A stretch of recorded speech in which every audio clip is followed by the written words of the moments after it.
indeedy, yes indeedy, yes indeedy, yes indeedy. It's been 18 months since Jimmy Savile was first unmasked as a predatory paedophile. He's not what you think you know.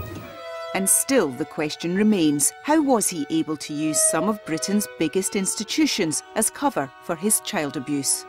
Whether they were in a children's home, whether they were in a hospital, or whether they were going to the BBC, they all deserved protection from the organisation that they were at, and they didn't get it.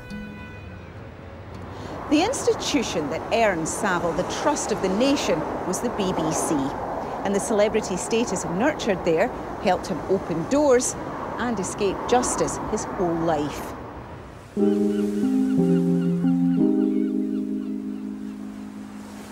How important were the celebrities? Oh, they were the business. I mean, that's why you were there. Everything was about the star of the show. Marion Horton-Smith was a receptionist at the BBC's Lime Grove studios in the early 70s. They were different times, and she says some stars behaved as they pleased. When you're young and a bit naive and somebody famous says something possibly near the edge, you laughed it off because that was, in a way, you found it flattering, whether that's wrong or right. I got up to go and he said, "Does it deserve a kiss then?" And I went to give him a kiss on the cheek, and suddenly I was pushed back on the bed and he was on top of me, and from somewhere he put a light out. It was very strong. I mean, he pinned me down, but he was slobbering up and down my neck. The attack was interrupted by a knock at the door. It was another BBC employee bringing a teenage girl to see Savile. My goodness, if we hadn't been disturbed, I mean, there's no way, if he had taken things further, I would have fought him. No way. We now know this was the peak of Savile's offending. There have been dozens of reports of abuse by him on BBC premises. This woman was 14 when she met Savile, following a BBC talent audition. She doesn't want to be identified. She's never spoken publicly about how he groomed her in his Top of the Pops dressing room. He would, speak to you and put his arm around you and give you a cuddle, and then he would say, "Come and sit on my lap." And you would sit on his lap, and he had an erection. It was vile.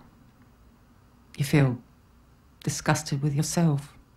How would he get you to keep coming back? Every time he did a bad thing, he would do a good thing.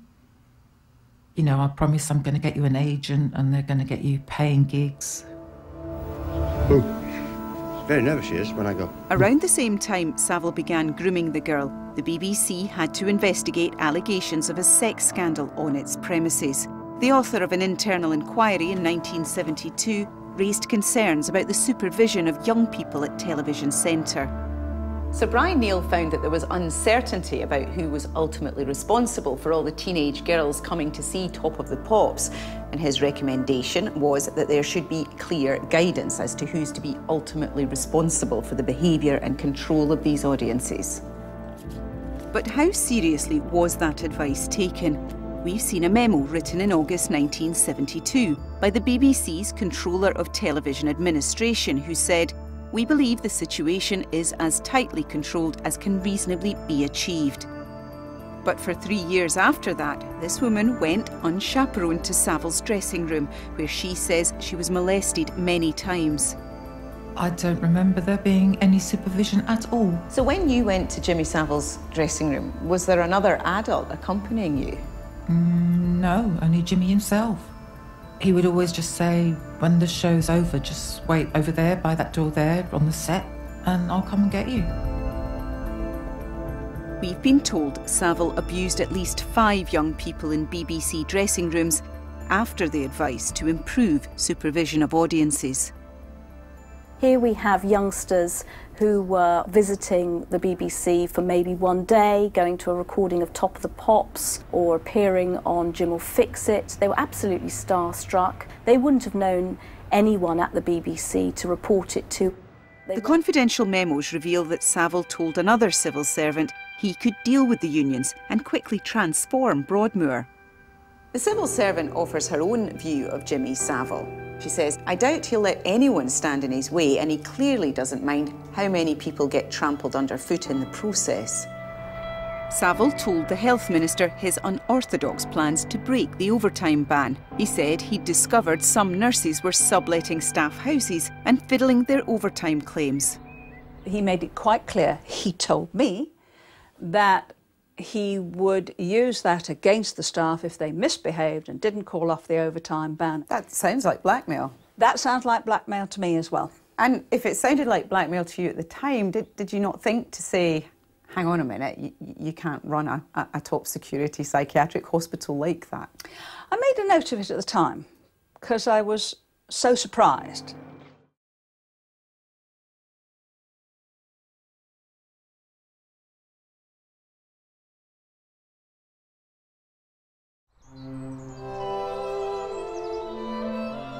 The Botanic Gardens in Cambridge have been collecting and cataloguing different plant species since the early 19th century.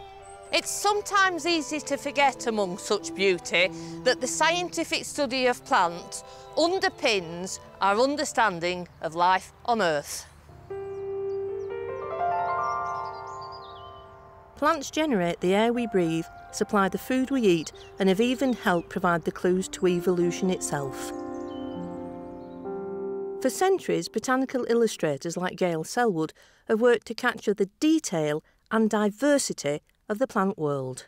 Botanical art started many, many hundreds of years ago when it was really important to understand which plants could be used to cure you, to treat illnesses, to save lives. So right back when the first herbals were written, it was really, really important to have that accuracy.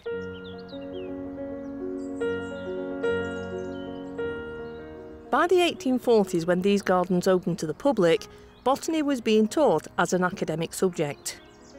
What we're seeing here is a teaching sheet, and it was produced by a man called John Stevens Henslow, who was Professor of Botany here and founded the Botanic Garden in Cambridge. He was very, very meticulous. He didn't just look superficially at what the appearance of the plant was. He wanted to be able to show his students all the various different details. One of the most famous people he taught was Charles Darwin. He taught him to recognise all these different elements so that Darwin could then use those skills when he went on to go out botanising. It was those observational skills that many believed helped sow the seeds for Darwin's work on natural selection, while some species flounder while others flourish. I think that lifelong interest in looking at the natural world closely is what was really behind everything Darwin did, and that really all came from what Henslow taught him here in Cambridge. And so all of his work was really about looking at the animals and plants really closely and thinking, well, what am I seeing and what does that mean? That meticulous attention to detail is still the key to modern botanical art. I'm looking to capture the texture and the colour of the petals, but I'm also looking to capture the different structures. So the reproductive parts of the plants, the buds, perhaps the fruits if I was to paint them later on in the season as well. It takes Gail up to 90 hours to paint a single flower in detail that she believes a photograph could never reproduce. Our eyes have endless focal points, which is different from a conventional camera. We can manipulate the image, so we have the leaves presented in a way that the viewer, the botanist, the scientist can see most clearly.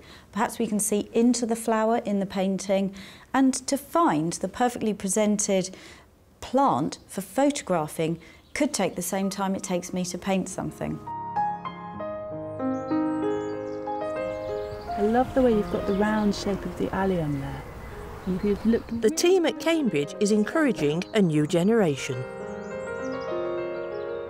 The botanical artist today, a good botanical illustrator, can still show us things in a flower that we wouldn't necessarily see ourselves, even by using a microscope. Because you have to look properly to draw, it's a skill that's really still important. Have you been using one of these? Today, life happens very fast. And I think as a really good foil to that, we can spend time just looking, just being, just observing.